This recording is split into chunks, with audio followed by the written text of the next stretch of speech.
We will talk about oral probiotics. Oral probiotics are live organisms. Usually they are bacteria, but they are friendly bacteria and they have health benefits for our oral cavity. They have three major health benefits. First is they reduce bad breath or halitosis. They reduce dental plaque incidence. It's dental plaque and they reduce dental plaque. And they reduce gum inflammation called gingivitis. So probiotics, oral probiotics, decrease bad breath, dental plaque, and gum inflammation. Of course, we should not confuse it to general probiotics. General probiotics are for our gut, and oral probiotics are for our mouth. What is the most important mechanism of action? Oral probiotics. Most important explanation is they compete harmful bacteria. They kill harmful bacteria. They reside in oral cavity instead of harmful bacteria. And also they stimulate our immune system. They stimulate production of mucin, which protects our oral cavity. So, but most important mechanism is they kill harmful bacteria. First and most important and most well-known oral probiotic is Streptococcus salivarius. It is known also as K12. K12 is strain of the Streptococcus salivarius. It has several strains and one of them is K12. And how we know and why we know Streptococcus salivarius and why it's so famous? Because it importantly reduces bad breath or halitosis. What is mechanism? How Streptococcus salivarius decreases bad breath? It releases bacteriocin-like substances, and this substance kills other bacteria. It kills harmful bacteria and also adheres to oral mucosa, and it competes harmful bacteria. So first, this Streptococcus salivarius or K12 kills harmful bacteria, and second is compete harmful bacteria. And it's effective not only for bad breath or halitosis, also it improves gum condition, it decreases gum inflammation also. And here is important question that yes, we can intake them, and form of intake usually it's spray or lozenges. You can eat them as lozenges, and how long they have their effect and how sustained this effect. This effect of Streptococcus salivarius, especially for reduced bad breath, lasts for several days or several weeks after intake. It starts action after several days, after second day, after third day. It already has effect, but it retains effect for several days, even you stop intaking K12. But after some time, this balance will recover and harmful bacteria will grow eventually. That's why in most cases it is recommended to intake Streptococcus salivarius lozenges periodically or consistently. It considered safe and effective for most people, for healthy people. If person is generally healthy and if person is not immunocompromised, it's not problem to intake Streptococcus salivarius probiotics. Second, and also very important probiotic is Lactobacillus reuteri. it's very important also, because it is well known it reduces dental plaques around 49%. 49% plaque reduction is almost perfect result actually.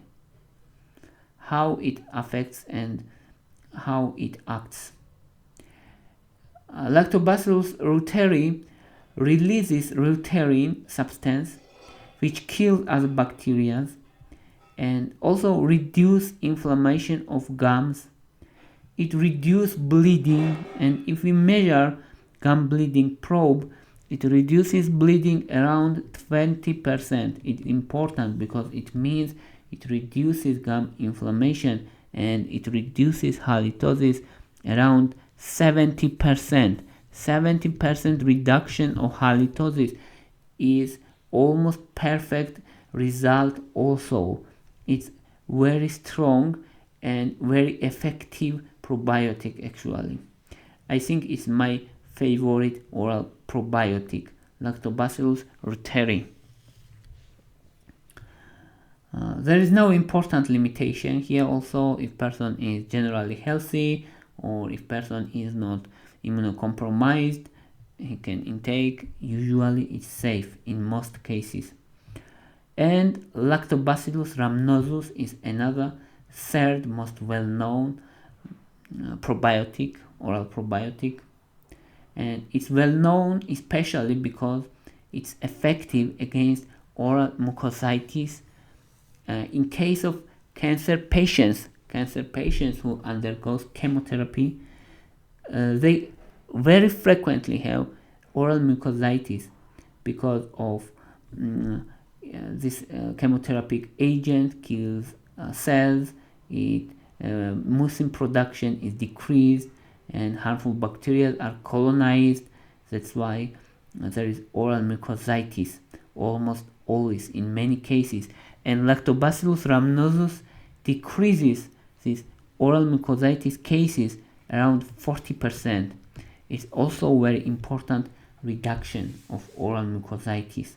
Also, it stimulates mucin production, it releases bacteriocins and kills bacteria, harmful bacteria, and it modulates immune system also. Lactobacillus rhamnosus is considered one of the strongest and most studied and well studied probiotic also, not only in case of oral cavity but also in general it's very strong and very effective probiotic, for example against diarrhea, against irritable bowel syndrome, to prevent common cold, for example, because it stimulates our immune system and production of leukocytes, neutrophils, and eosinophils also. So it's effective, it's safe also. That's why Lactobacillus rhamnosus also very important oral probiotic. So if we say rank, for me first still is Lactobacillus reuteri, second is Streptococcus salivarius for most people, and third is Lactobacillus rhamnosus, especially for people who undergoes chemotherapy. Now let's say, what about foods?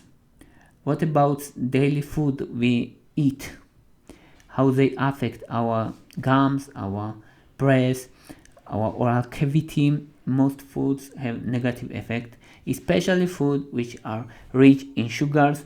They are not healthy for our gums and for our oral cavity, because they also decrease pH of oral cavity, and it means good condition for growth of harmful bacteria. But we have several foods which helps to retain health benefits for our oral cavity, and such foods are cocoa and dark chocolate. Cocoa powder and dark chocolate, they're same, of course.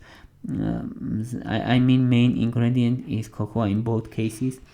They are rich in polyphenols, and Polyphenols are strong antioxidant, and it decreases inflammation, decreases oxidative stress of cells in the oral cavity, and it improves gum condition and gum inflammation. That's why dark chocolate, cocoa, green tea, and berries, they all contain polyphenols, and they are all oral cavity friendly. Also, citrus fruits and kiwi fruit, they are rich in vitamin C, and they're important also because vitamin C helps to strengthen our mucosa, oral mucosa. That's why vitamin C is important. It helps to repair our oral mucosa. That's why citrus and vitamin C rich products are healthy for our oral cavity. And also you can consider that most fruits and most vegetables are our oral cavity friendly, and foods which are rich in glucose and sugar are harmful. That's all I wanted to say. Thank you for the interest. Thank you for your watching. If you like my videos, please thumbs up. If you like my channel, please subscribe. Thank you very much. Bye for now.